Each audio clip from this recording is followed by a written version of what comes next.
بسم الله الرحمن الرحيم الحمد لله رب العالمين الرحمن الرحيم مالك يوم الدين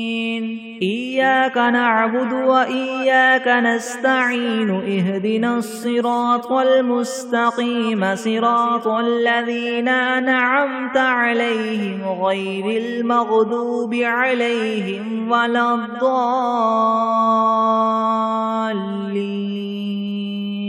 بسم الله الرحمن الرحيم ألف لام ميم ذلك الكتاب لا ريب فيه هدى للمتقين الذين يؤمنون بالغيب ويقيمون الصلاة ومما رزقناهم ينفقون والذين يؤمنون بما أنزل إليك وما أنزل من قبلك وبالآخرة هم يوقنون أولئك على هدى من ربهم وأولئك هم المفلحون وإلهكم إله واحد لا إله إلا هو الرحمن الرحيم الله لا إله إلا هو الحي القيوم لا تأخذه سنة ولا نوم له ما في السماوات وما في الأرض من ذا الذي يشفع عنده إلا بإذنه يعلم ما بين أيديهم وما خلفهم ولا يحيطون بشيء من علمه إلا بما شاء وسع كرسيه السماوات والأرض ولا يؤوده حفظهما وهو العلي العظيم لا إكراه في الدين قد تبين الرشد من الغي فمن يكفر بالطاغوت ويؤمن بالله فقد استمسك بالعروة الوثقى لا انفصام لها والله سميع عليم الله ولي الذين آمنوا يخرجهم من الظلمات إلى النور والذين كفروا أولياؤهم الطاغوت يخرجونهم من النور إلى الظلمات أولئك أصحاب النار هم فيها خالدون لله ما في السماوات وما في الأرض وإن تبدوا ما في أنفسكم أو تخفوه يحاسبكم به الله فيغفر لمن يشاء ويعذب من يشاء والله على كل شيء قدير آمن الرسول بما أنزل إليه من ربه والمؤمنون كل آمن بالله وملائكته وكتبه ورسله لا نفرق بين أحد من رسله وقالوا سمعنا وأطعنا غفرانك ربنا وإليك المصير لا يكلف الله نفسا إلا وسعها لها ما كسبت وعليها ما اكتسبت ربنا لا تؤاخذنا إن نسينا أو أخطأنا ربنا ولا تحمل علينا إسرا كما حملته على الذين من قبلنا ربنا ولا تحملنا ما لا طاقة لنا به واعف عنا واغفر لنا وارحمنا أنت مولانا فانصرنا على القوم الكافرين شهد الله أنه لا إله إلا هو والملائكة وأولو العلم قائما بالقسط لا إله إلا هو العزيز الحكيم قل اللهم مالك الملك تؤتي الملك من تشاء وتنزع الملك ممن تشاء وتعز من تشاء وتذل من تشاء بيدك الخير إنك على كل شيء قدير تولج الليل في النهار وتولج النهار في الليل وتخرج الحي من الميت وتخرج الميت من الحي وترزق من تشاء بغير حساب إن ربكم الله الذي خلق السماوات والأرض في 6 أيام ثم استوى على العرش يغشي الليل النهار يطلبه حثيثا والشمس والقمر والنجوم مسخرات بأمره ألا له الخلق والأمر تبارك الله رب العالمين ادعوا ربكم تضرعا وخفية إنه لا يحب المعتدين ولا تفسدوا في الأرض بعد إصلاحها وادعوه خوفا وطمعا إن رحمة الله قريب من المحسنين قل ادعوا الله وادعوا الرحمن أيما تدعوا فله الأسماء الحسنى ولا تجهر بصلاتك ولا تخافت بها وابتغ بين ذلك سبيلا وقل الحمد لله الذي لم يتخذ ولدا ولم يكن له شريك في الملك ولم يكن له ولي من الذل وكبره تكبيرا أفحسبتم أنما خلقناكم عبثا وأنكم إلينا لا ترجعون فتعالى الله الملك الحق لا إله إلا هو رب العرش الكريم ومن يدع مع الله إلها آخر لا برهان له به فإنما حسابه عند ربه إنه لا يفلح الكافرون وقل رب اغفر وارحم وأنت خير الراحمين بسم الله الرحمن الرحيم والصافات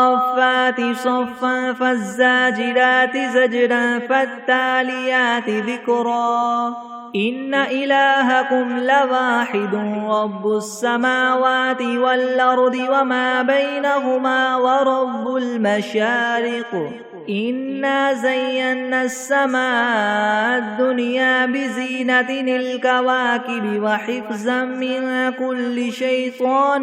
مارد لا يسمعون إلى الملأ الأعلى ويقذفون من كل جانب دحورا ولهم عذاب واصب إلا من خطف الخطفة فأتبعه شهاب ثاقب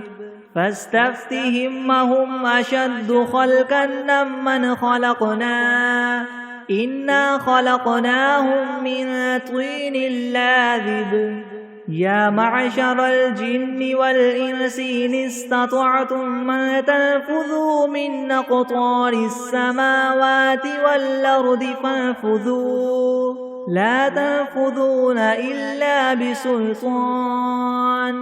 فبأي آلاء ربكما تكذبان يرسل عليكما شواظ من نار ونحاس فلا تنتصران فبأي آلاء ربكما تكذبان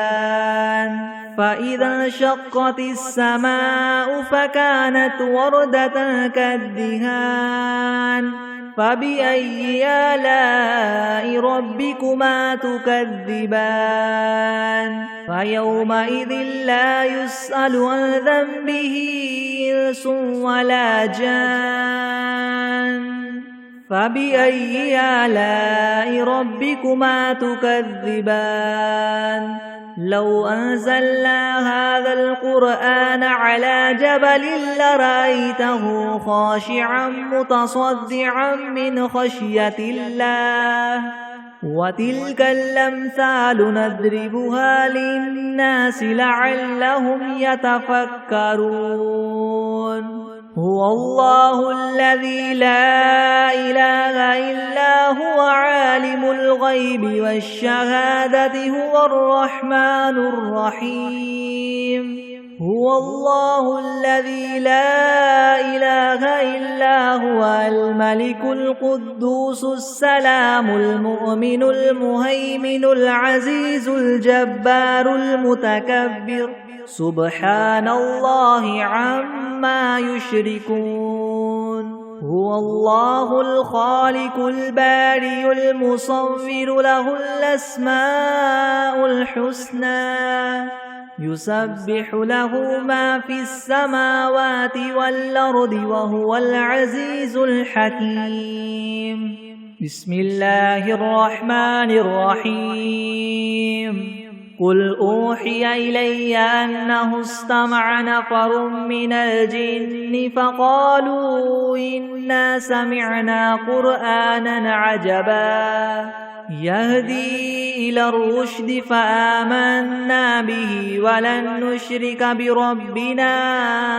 أحدا وأنه تعالى جد ربنا ما اتخذ صاحبة ولا ولدا وأنه كان يقول سفيهنا على الله شططا بسم الله الرحمن الرحيم قل يا أيها الكافرون لا أعبد ما تعبدون ولا أنتم عابدون ما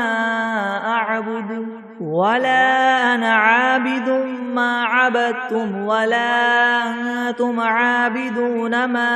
أعبد لكم دينكم ولي دين بسم الله الرحمن الرحيم قل هو الله أحد الله الصمد لم يلد ولم يولد ولم يكن له كفوا أحد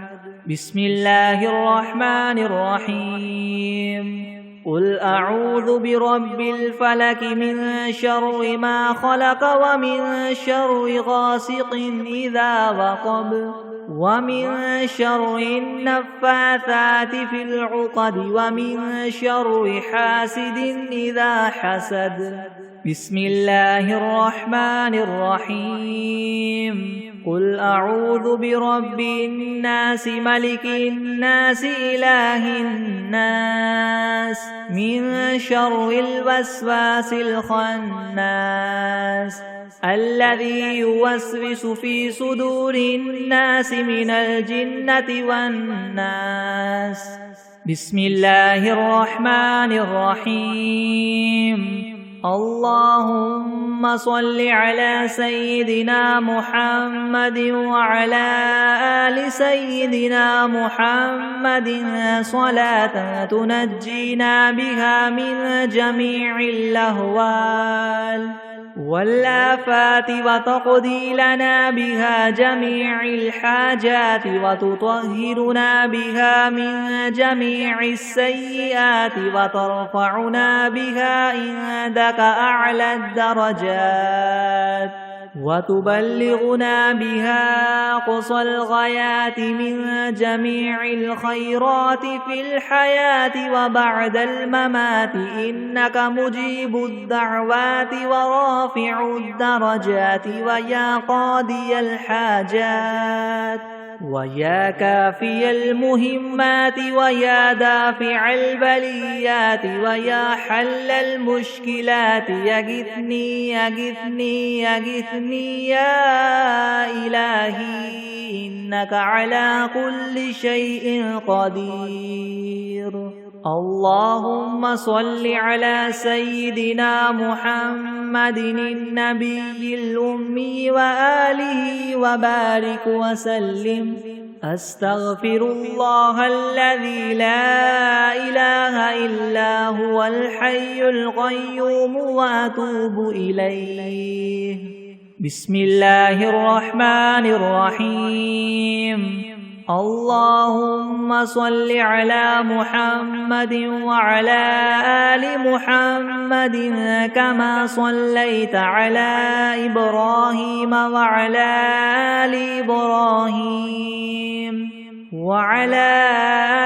إبراهيم إنك حميد مجيد.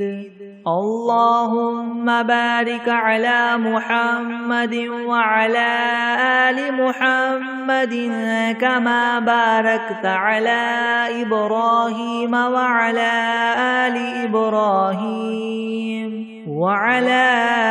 آل إبراهيم إنك حميد مجيد. بسم الله الرحمن الرحيم. الحمد لله الذي أنزل على عبده الكتاب ولم يجعل له عوجا قيما لينذر بأسا شديدا من لدنه ويبشر المؤمنين الذين يعملون الصالحات أن لهم أجرا حسنا ماكثين فيه أبدا وينذر الذين قالوا اتخذ الله ولدا ما لهم به من علم ولا لآبائهم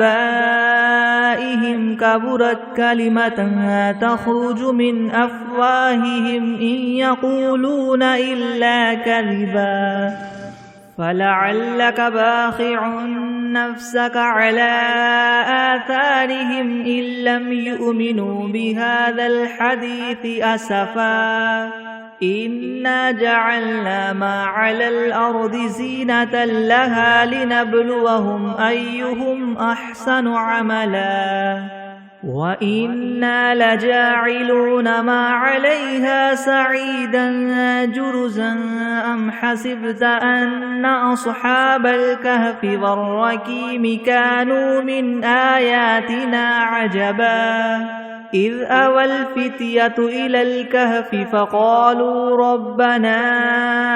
آتنا من لدنك رحمة وهيئ لنا من أمرنا رشدا فضربنا على آذانهم في الكهف سنين عددا ثم بعثناهم لنعلم أي الحزبين أحصى لما لبثوا ومدى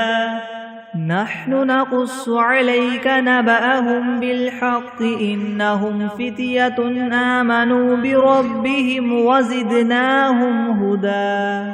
وربطنا على قلوبهم إذ قاموا فقالوا ربنا رب السماوات والأرض لن ندعو من دونه إلها لقد قلنا إذا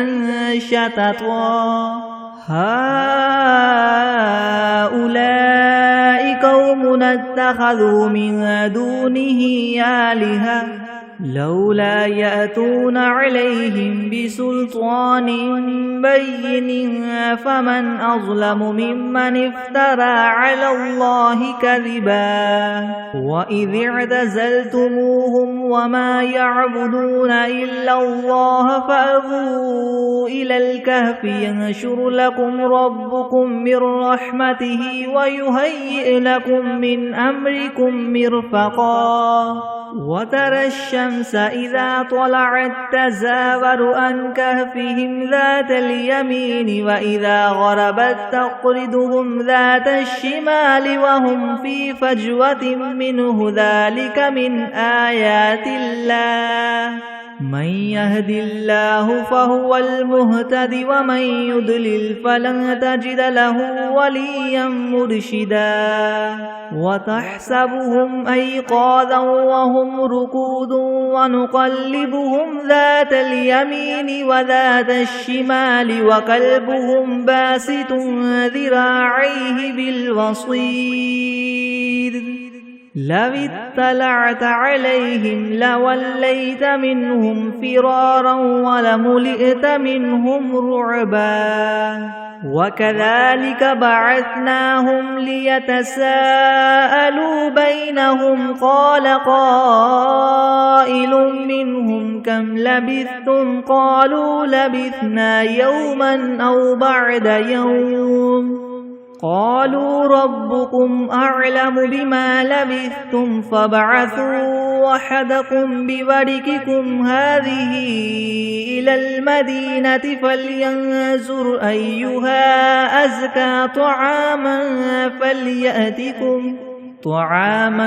فليأتكم برزق منه وليتلطف ولا يشعرن بكم أحدا إنهم إن يظهروا عليكم يرجموكم أو يعيدوكم في ملتهم ولن تفلحوا إذا أبدا وكذلك أعثرنا عليهم ليعلموا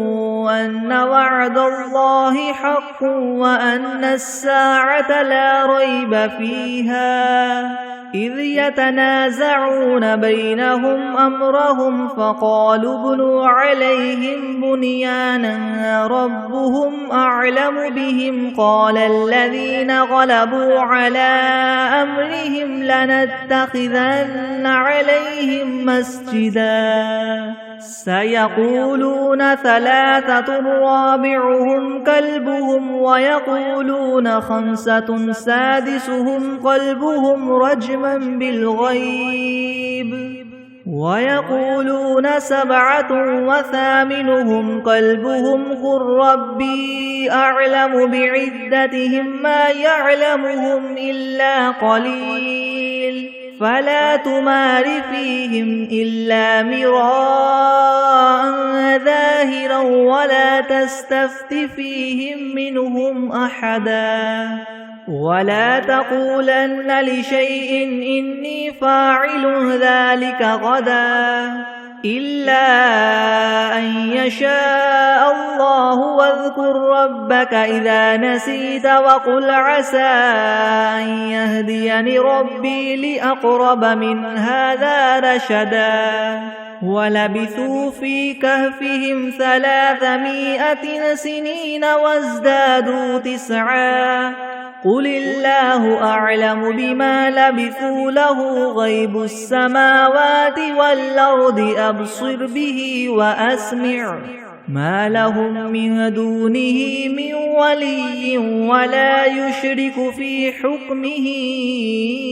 أحدا واتل ما أوحي إليك من كتاب ربك لا مبدل لكلماته ولن تجد من دونه ملتحدا واصبر نفسك مع الذين يدعون ربهم بالغداة والعشي يريدون وجهه ولا تعد عيناك عنهم تريد زينة الحياة الدنيا ولا تطع من أغفلنا قلبه عن ذكرنا واتبع هواه وكان أمره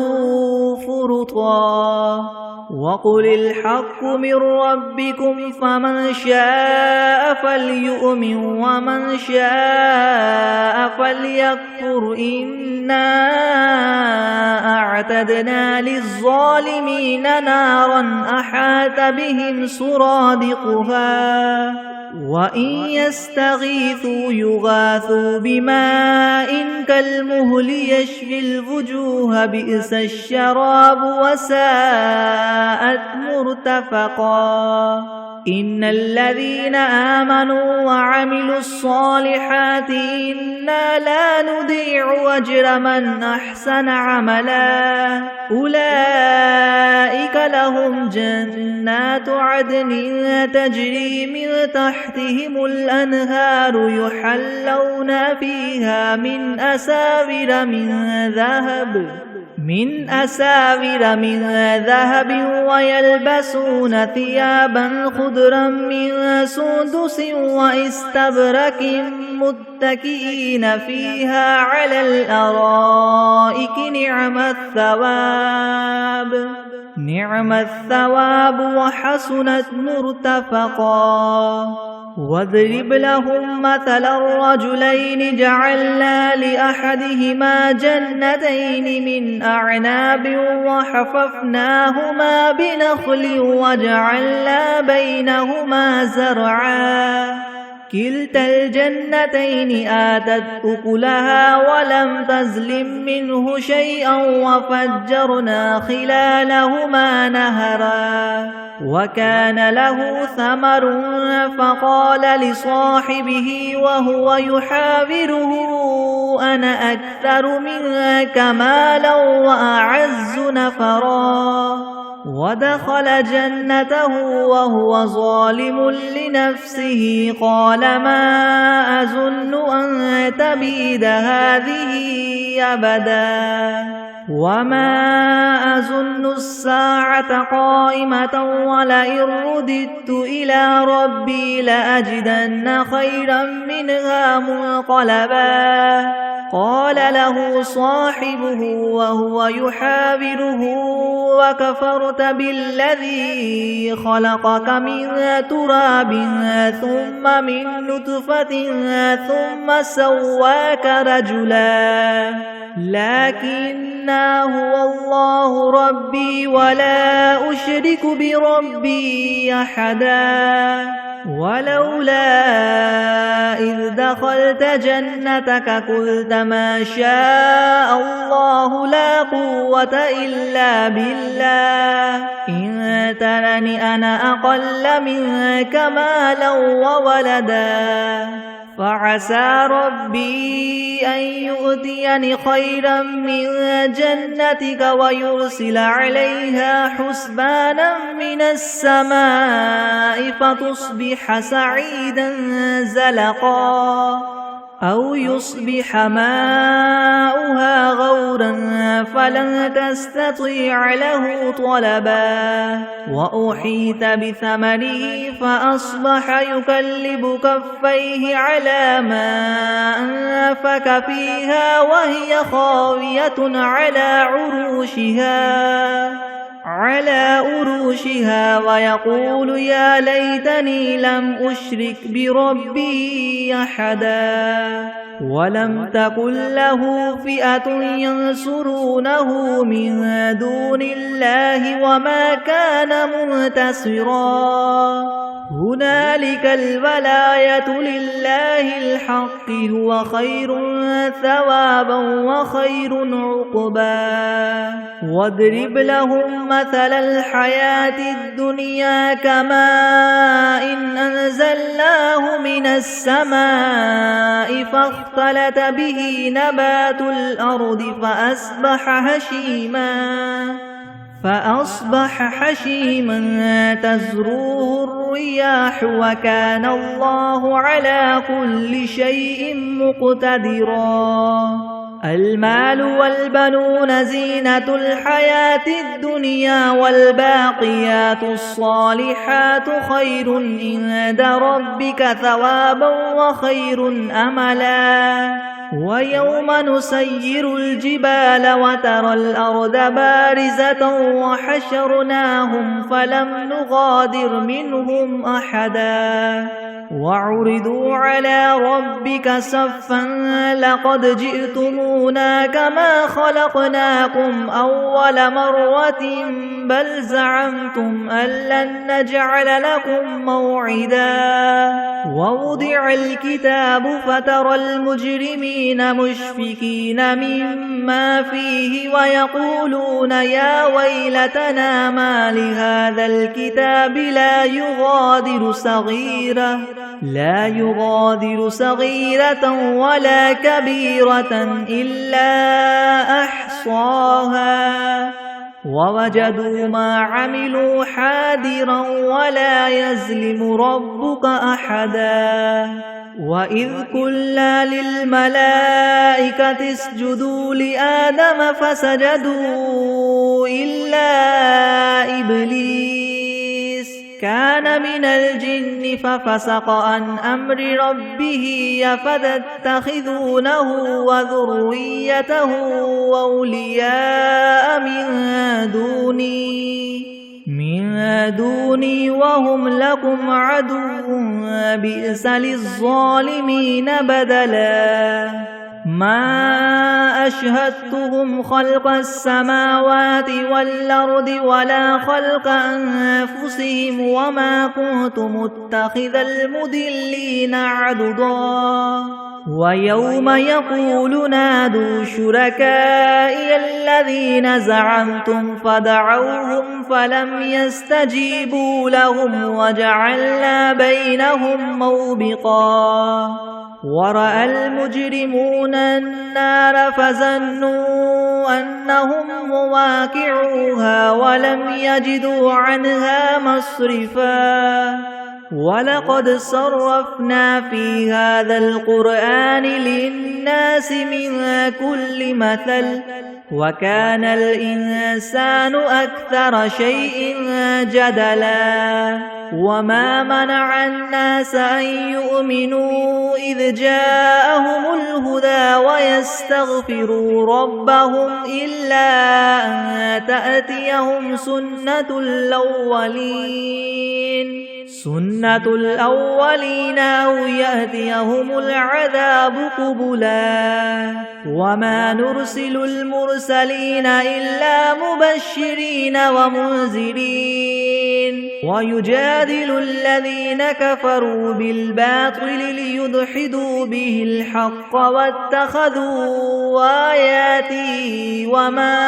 أنذروا هزوا ومن أظلم ممن ذكر بآيات ربه فأعرض عنها ونسي ما قدمت يداه إنا جعلنا على قلوبهم أكنة أن يفقهوه وفي آذانهم وقرا وإن تدعهم إلى الهدى فلن يهتدوا إذن أبدا وربك الغفور ذو الرحمة لو يؤاخذهم بما كسبوا لعجل لهم العذاب بل لهم موعد لن يجدوا من دونه موئلا وتلك القرى أهلكناهم لما ظلموا وجعلنا لمهلكهم موعدا وإذ قال موسى لفتاه لا أبرح حتى أبلغ مجمع البحرين أو أمضي حقبا فلما بلغا مجمع بينهما نسيا حوتهما فاتخذ سبيله في البحر سربا فلما جاوزا قال لفتاه آتنا غداءنا لقد لقينا من سفرنا هذا نسبا قال أرأيت إذ أوينا إلى الصخرة فإني نسيت الحوت وما أنسانيه إلا الشيطان أن أذكره واتخذ سبيله في البحر عجبا قال ذلك ما كنا نبغي فارتد على آثارهما قصصا فوجدا عبدا من عبادنا آتيناه رحمة من عندنا وعلمناه من لدنا علما قال له موسى هل أتبعك على أن تعلمني مما علمت رشدا قال إنك لن تستطيع معي صبرا وكيف تصبر على ما لم تحط به خبرا قال ستجدني إن شاء الله صابرا ولا أعصي لك أمرا قال فإن اتبعتني فلا تسألني عن شيء حتى أحدث لك منه ذكرا فانطلقا حتى إذا ركبا في السفينة غرقها قال أخرقتها لتغرق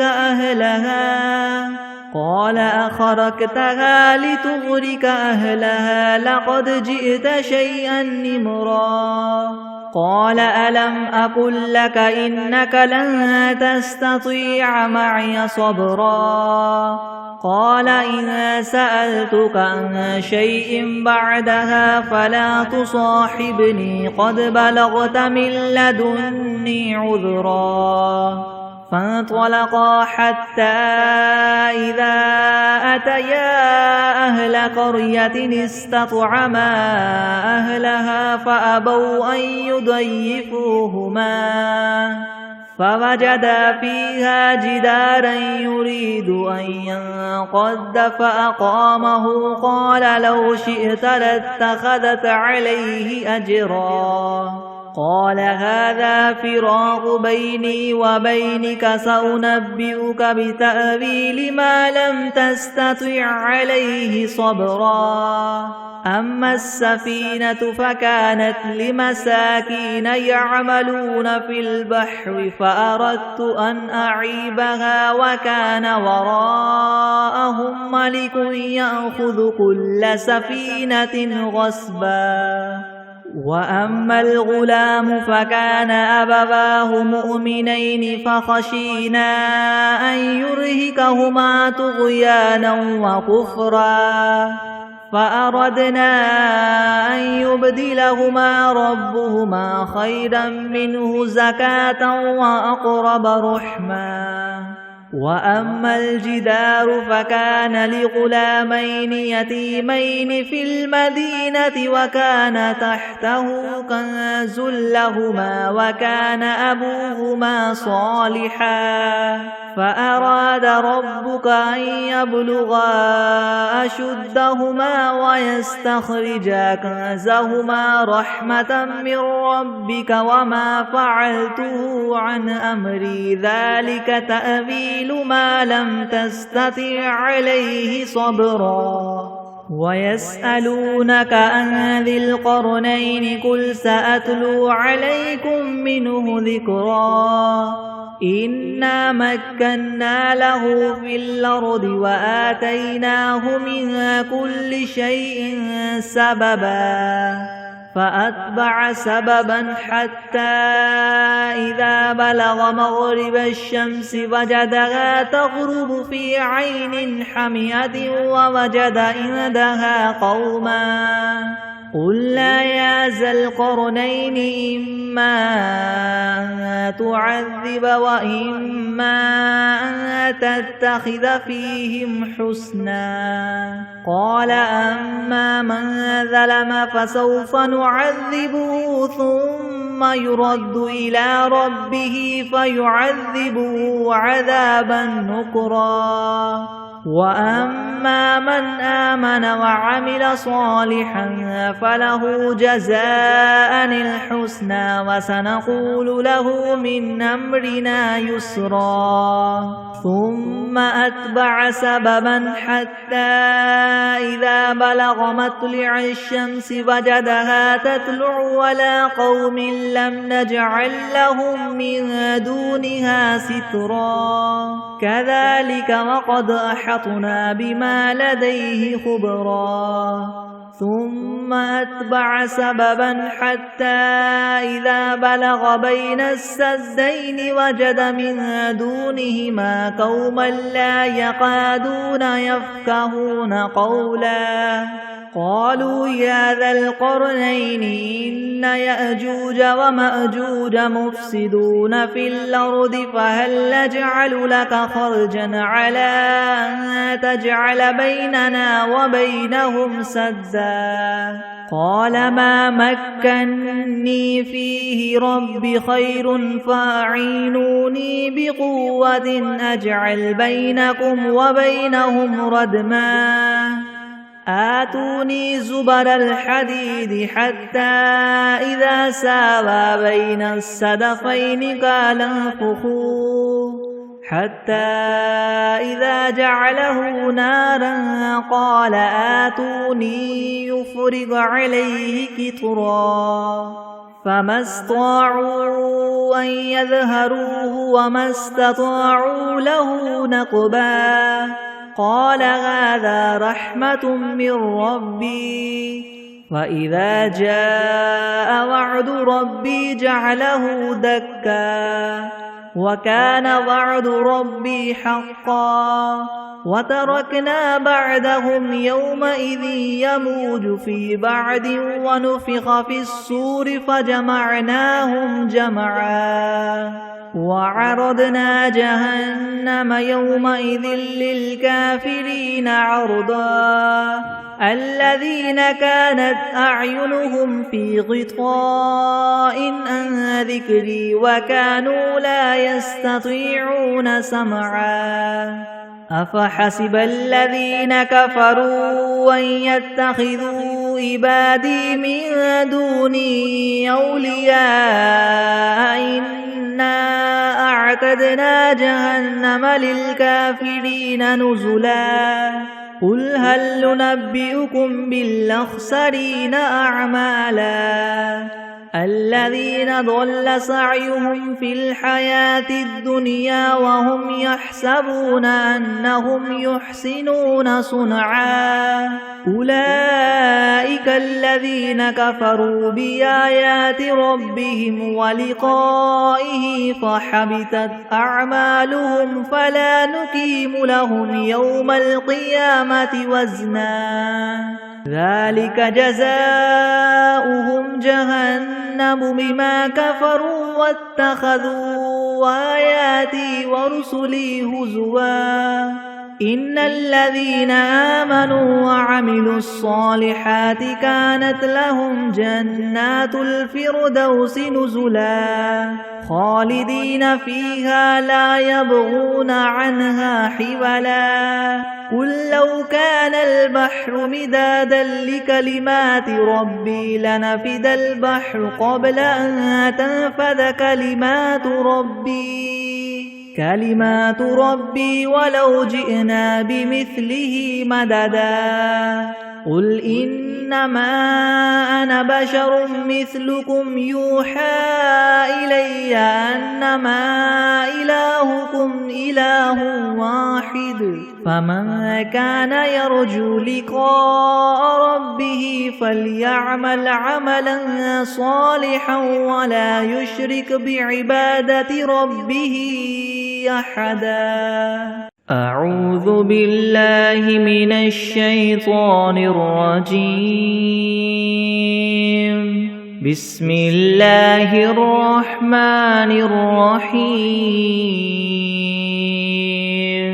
يسبح لله ما في السماوات وما في الأرض الملك القدوس العزيز الحكيم هو الذي بعث في الأميين رسولا منهم يتلو عليهم آياته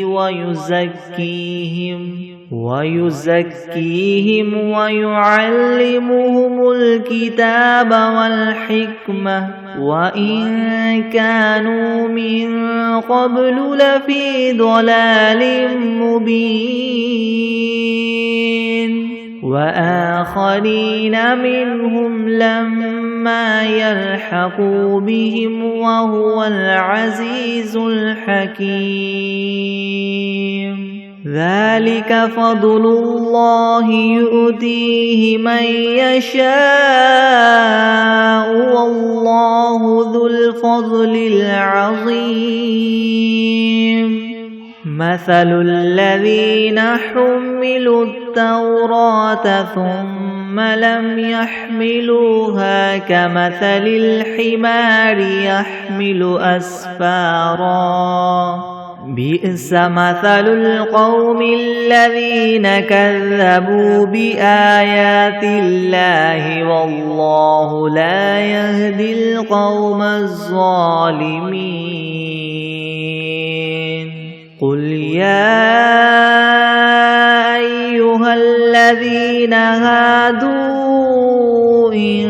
زعمتم أنكم أولياء لله من دون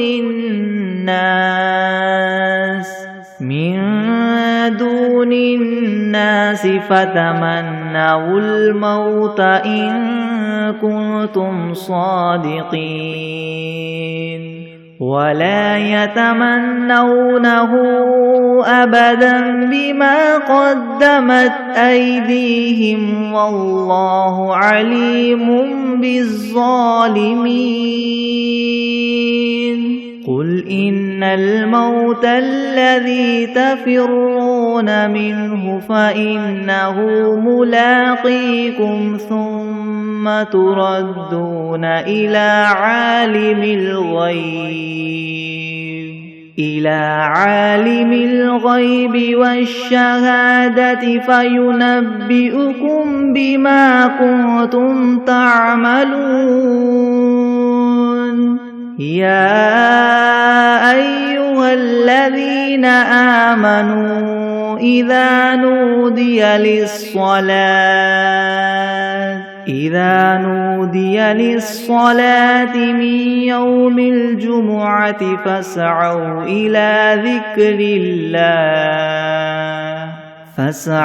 إلى ذكر الله وذروا البيع ذلكم خير لكم إن كنتم تعلمون فإذا قضيت الصلاة فانتشروا في الأرض وابتغوا من فضل الله واذكروا الله كثيرا لعلكم تفلحون وإذا رأوا تجارة أو لهوا انفضوا إليها وتركوك قائما قل ما عند الله خير من اللهو ومن التجارة والله خير الرازقين أعوذ بالله من الشيطان الرجيم بسم الله الرحمن الرحيم الحمد لله رب العالمين الرحمن الرحيم مالك يوم الدين إياك نعبد وإياك نستعين اهدنا الصراط المستقيم صراط الذين أنعمت عليهم غير المغضوب عليهم ولا الضالين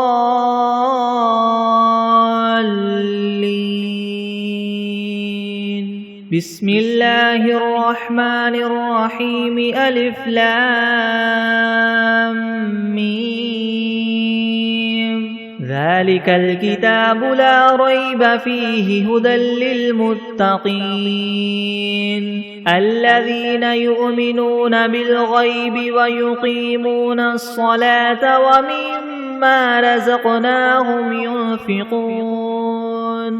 والذين يؤمنون بما أنزل إليك وما أنزل من قبلك وبالآخرة هم يوقنون أولئك على هدى من ربهم وأولئك هم المفلحون وإلهكم إله واحد لا إله إلا هو الرحمن الرحيم الله لا إله إلا هو الحي القيوم لا تأخذه سنة ولا نوم له ما في السماوات وما في الأرض من ذا الذي يشفع عنده إلا بإذنه يعلم ما بين أيديهم وما خلفهم ولا يحيطون بشيء من علمه إلا بما شاء وسع كرسيه السماوات والأرض ولا يؤوده حفظهما وهو العلي العظيم لا إكراه في الدين قد تبين الرشد من الغي فمن يكفر بالطاغوت ويؤمن بالله فقد استمسك بالعروة الوثقى لا انفصام لها والله سميع عليم الله ولي الذين آمنوا يخرجهم من الظلمات إلى النور والذين كفروا أولياؤهم الطاغوت يخرجونهم من النور إلى الظلمات أولئك أصحاب النار هم فيها خالدون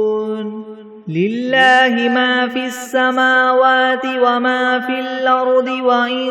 تبدوا ما في أنفسكم أو تخفوه يحاسبكم به الله فيغفر لمن يشاء ويعذب من يشاء والله على كل شيء قدير آمن الرسول بما أنزل إليه من ربه والمؤمنون كل آمن بالله وملائكته وكتبه ورسله لا نفرق بين أحد من رسله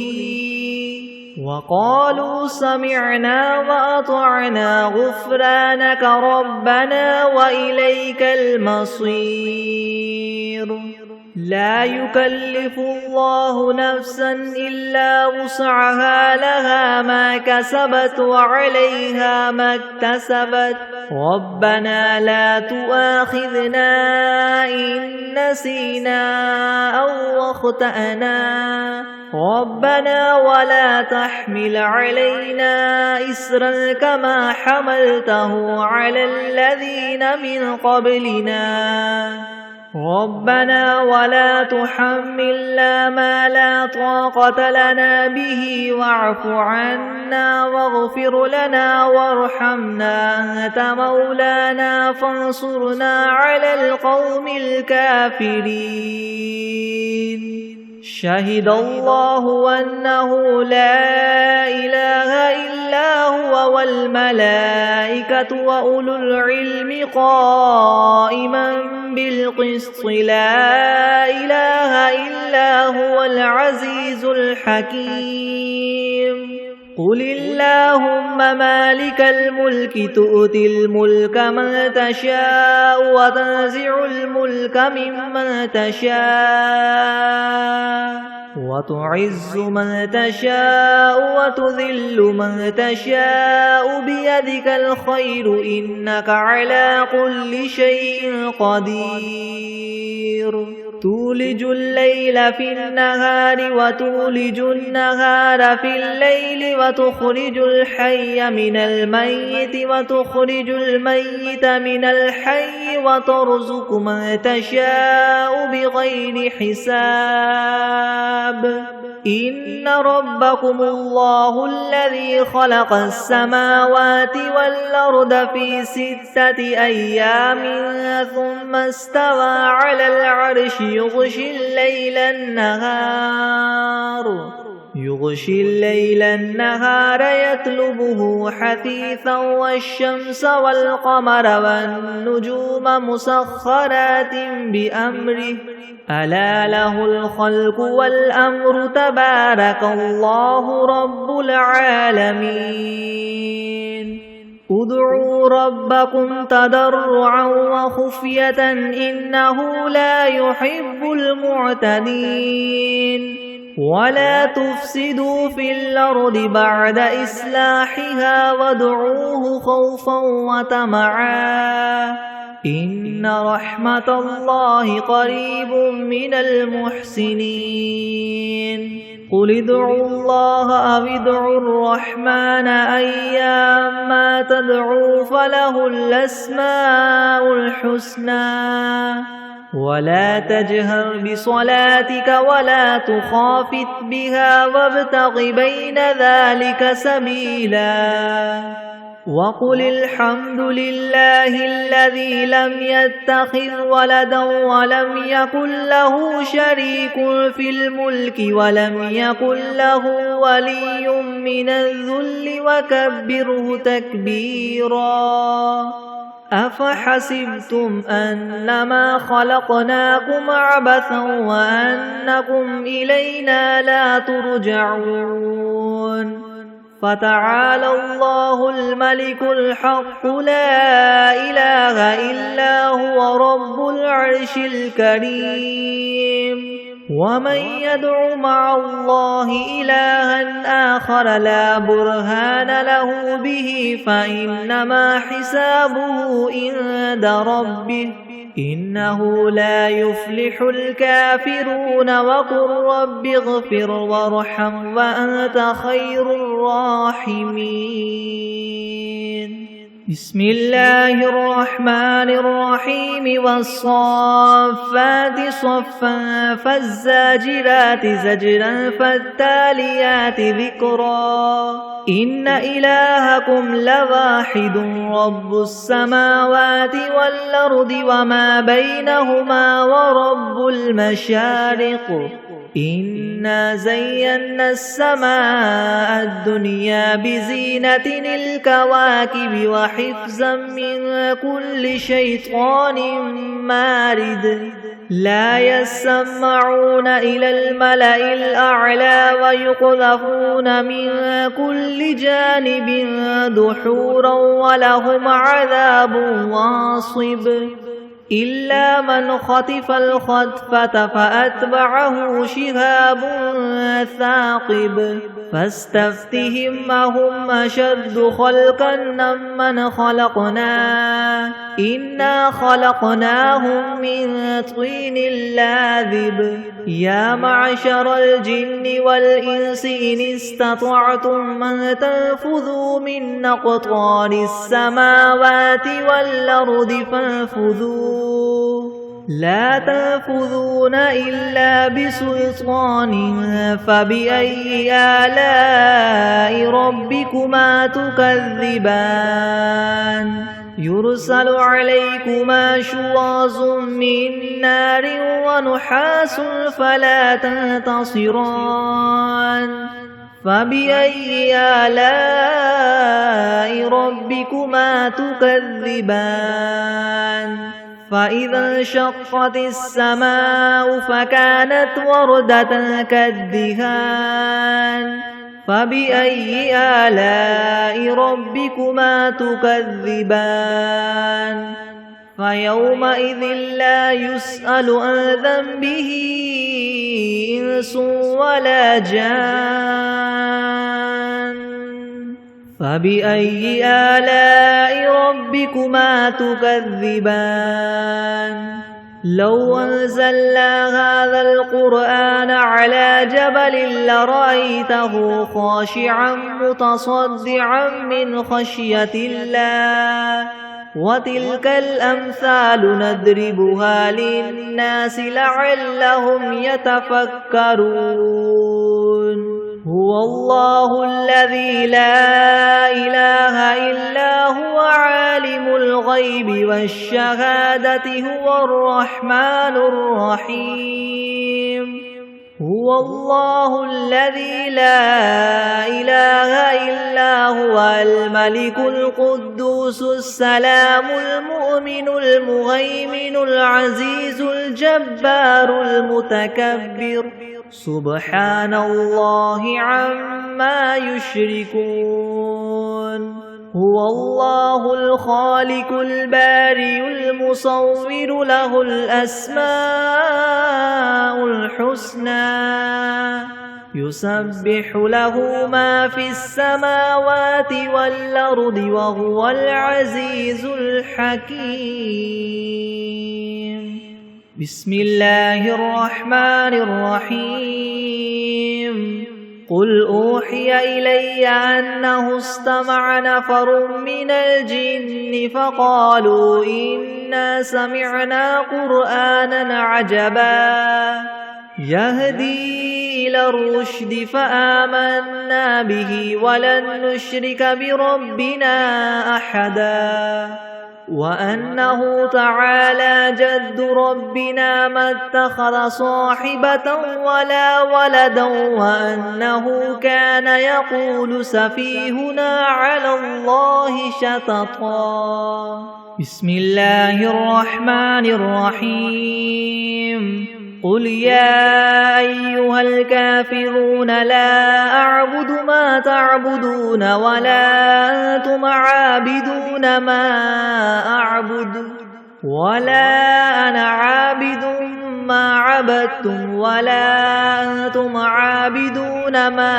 أعبد لكم دينكم ولي دين بسم الله الرحمن الرحيم قل هو الله أحد الله الصمد لم يلد ولم يولد ولم يكن له كفوا أحد بسم الله الرحمن الرحيم قل أعوذ برب الفلك من شر ما خلق ومن شر غاسق إذا وقب ومن شر النفاثات في العقد ومن شر حاسد إذا حسد بسم الله الرحمن الرحيم قل أعوذ برب الناس ملك الناس إله الناس من شر الوسواس الخناس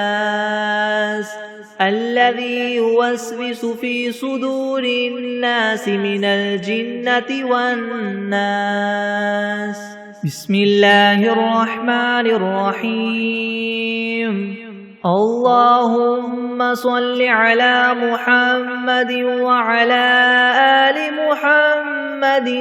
كما صليت على إبراهيم وعلى آل إبراهيم إنك حميد مجيد اللهم بارك على محمد وعلى آل محمد كما باركت على إبراهيم وعلى آل إبراهيم إنك حميد مجيد بسم الله الرحمن الرحيم اللهم صل على سيدنا محمد وعلى آل سيدنا محمد صلاة تنجينا بها من جميع الأهوال والآفات وتقضي لنا بها جميع الحاجات وتطهرنا بها من جميع السيئات وترفعنا بها عندك أعلى الدرجات وتبلغنا بها أقصى الغايات من جميع الخيرات في الحياة وبعد الممات إنك مجيب الدعوات ورافع الدرجات ويا قاضي الحاجات ويا كافي المهمات ويا دافع البليات ويا حل المشكلات يغثني يغثني يغثني يا إلهي إنك على كل شيء قدير. اللهم صل على سيدنا محمد النبي الأمي وآله وبارك وسلم.